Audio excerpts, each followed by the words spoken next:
જય માતાજી મિત્રો, આજે હું તમારી સાથે શેર કરીશ ગુજરાતી મીઠાઈ બાસુંદીની રેસીપી। હું મમતા ગોસ્વામી, મમતાની રસોઈમાં તમારું સ્વાગત છે।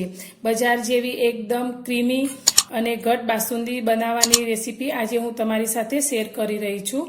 તો આપણા ઘરમાં જે પણ દૂધ આવતું હોય તેમાંથી આપણે એકદમ બજાર જેવી આ બાસુંદી બનાવશું। બાસુંદી બનાવવા માટે અત્યારે આપણે ગેસ પર એક જાડા તળિયાવાળી કઢાઈ મૂકીશું અને કઢાઈની અંદર આપણે અત્યારે 500 ml જેટલું દૂધ લીધું છે તે અંદર એડ કરીશું। તો દૂધ આપણે અત્યારે મલાઈ કાઢ્યા વગરનું લીધું છે।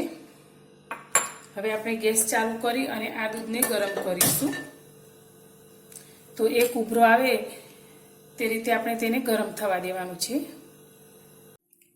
દૂધ આપણું સારી રીતે ઉકળવા લાગ્યું છે ને આ રીતે દૂધ ઉપર ઉભરો આવવા લાગ્યો છે। તો હવે આપણે ગેસની ફ્લેમ મીડિયમ કરી દઈશું અને આ દૂધને આપણે આ રીતે ઉકળવા દઈશું।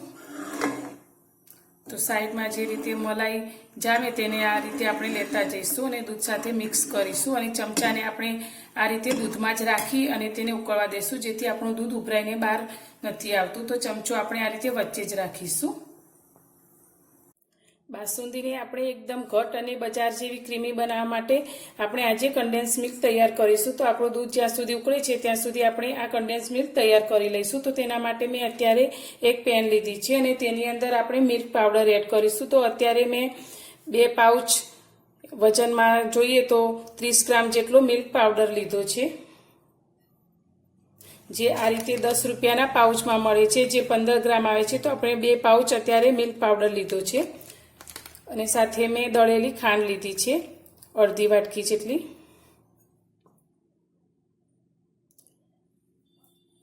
તેની અંદર આપણે 1 ચમચી જેટલું ગરમ કરેલું ઘી એડ કરીશું। હવે આ બંને વસ્તુને મિક્સ કરવા માટે મેં અત્યારે થોડું ગરમ કરેલું પાણી લીધું છે, તે આપણે અડધો કપ એડ કરીશું અને બંને વસ્તુને આપણે સારી રીતે મિક્સ કરી લઈશું।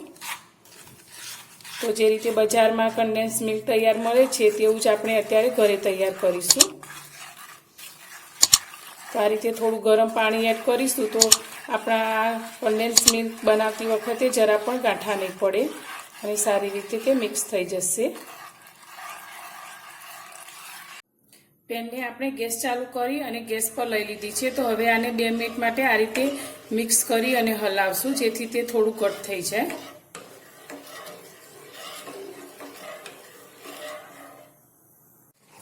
બે મિનિટ જેવું થઈ ગયું છે તો આપણું આ કન્ડેન્સ મિલ્ક આ રીતે ઘટ થવા લાગ્યું છે। તો હવે આપણે ગેસની ફ્લેમ બંધ કરી લઈશું અને આને એક બાઉલની અંદર લઈ લઈશું।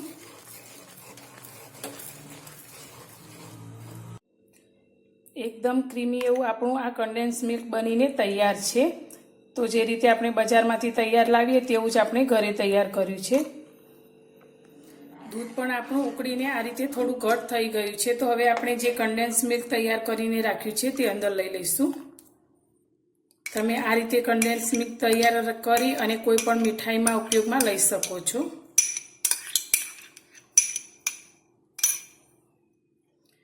હવે આપણે તેને સારી રીતે મિક્સ કરી લઈશું।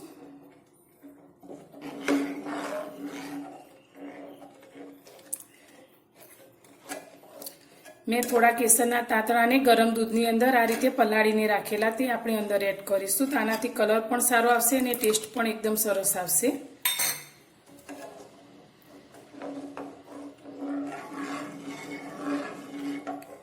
અને વધુ ફ્લેવર માટે અત્યારે મેં 1/4 ચમચી જેટલો ઇલાયચીનો પાવડર લીધો છે, તે અંદર એડ કરીશું।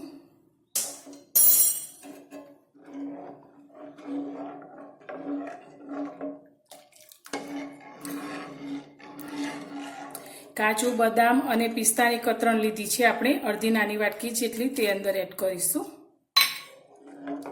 હવે આપણે આ દૂધને ફરી 2 થી 3 મિનિટ માટે આ રીતે મીડિયમ ગેસની ફ્લેમ પર ઉકાળીશું। બાસુંદી આપણી ઉકળીને એકદમ સરસ રીતે ઘટ થઈ ગઈ છે। તો હવે આપણે ગેસની ફ્લેમને બંધ કરી દઈશું। બનાવેલી બાસુંદીને આપણે રૂમ ટેમ્પરેચર ઉપર થોડી ઠંડી કરી લીધી છે। તો હવે આપણે એક મોટો બાઉલ લઈ લઈશું અને તેની અંદર આપણે આ બાસુંદીને કાઢી લઈશું। તો બાસુંદી ખાવામાં એકદમ ઠંડી ઠંડી સારી લાગે છે. તો બાસુંદીને ઢાંકી અને આપણે 1 કલાક માટે ફ્રીજમાં મૂકીશું. 1 કલાક પછી આપણે બાસુંદીને ફ્રીજમાંથી બહાર કાઢી લીધી છે. તો એકદમ ક્રીમી અને ઘટ આપણી આ બાસુંદી બનીને તૈયાર થઈ છે. તો તમને મારી આ બાસુંદી બનાવવાની રેસીપી પસંદ આવી હોય તો મારા વિડીયોને લાઇક કરજો, શેર કરજો અને મારી ચેનલ પર નવા છો તો ચેનલને સબસ્ક્રાઈબ કરવાનું બિલકુલ ભૂલતા નહીં. તમને મારી આ બાસુંદી બનાવવાની રેસીપી કેવી લાગી તે મને કોમેન્ટમાં જરૂરથી જણાવજો. તો ફરી મળીશું એક નવી જ રેસીપી સાથે નવા વિડીયોમાં.